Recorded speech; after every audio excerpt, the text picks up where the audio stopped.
सोने के बढ़ते हुए दामों के बीच लोगों के मन में सवाल है कि आखिर कब गिरेंगे सोने के दाम और कितनी बड़ी गिरावट होगी। वर्ल्ड गोल्ड काउंसिल के सीईओ ने इसका जवाब दिया है। सोने की कीमतों में तेजी का सिलसिला पिछले 3-4 सालों से चला आ रहा है, लेकिन 2025 में गोल्ड में गजब की तेजी देखने को मिली। सोने की कीमतों ने MCX पर 1,93,096 रुपए का ऑल टाइम हाई लगा दिया। अब लोगों के मन में सवाल है कि आखिर सोने में इतनी तेजी क्यों है और क्या ये आगे भी जारी रहेगी और इसमें बड़ी गिरावट आएगी या नहीं। इसका जवाब वर्ल्ड गोल्ड काउंसिल के सीईओ ने दिया है। WGC के सीईओ डेविड टैट ने सोने की तेजी की 2 वजह बताई हैं।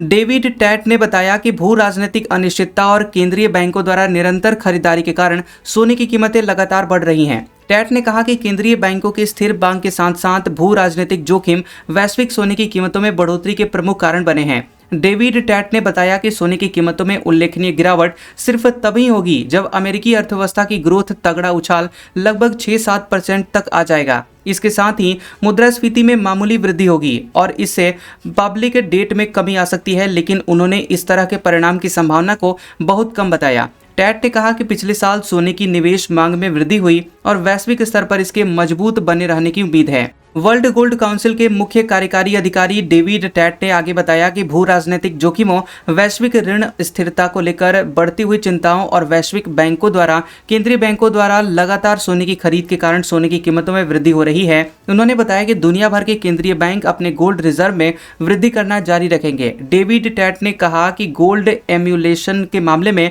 भारत अभी भी पश्चिमी बैंकों के पीछे है। वहीं गोल्ड डिमांड के रुझानों पर बोलते हुए डेविड टैट ने बताया कि वैश्विक सोने की मांग पिछले वर्ष रिकॉर्ड ऊंचाई पर पहुंच गई। भारत में 2025 में सोने की कुल मांग 711 टन लगभग रहने का अनुमान है। हालांकि बढ़ती हुई कीमतों के कारण आभूषणों की मांग में गिरावट आई है।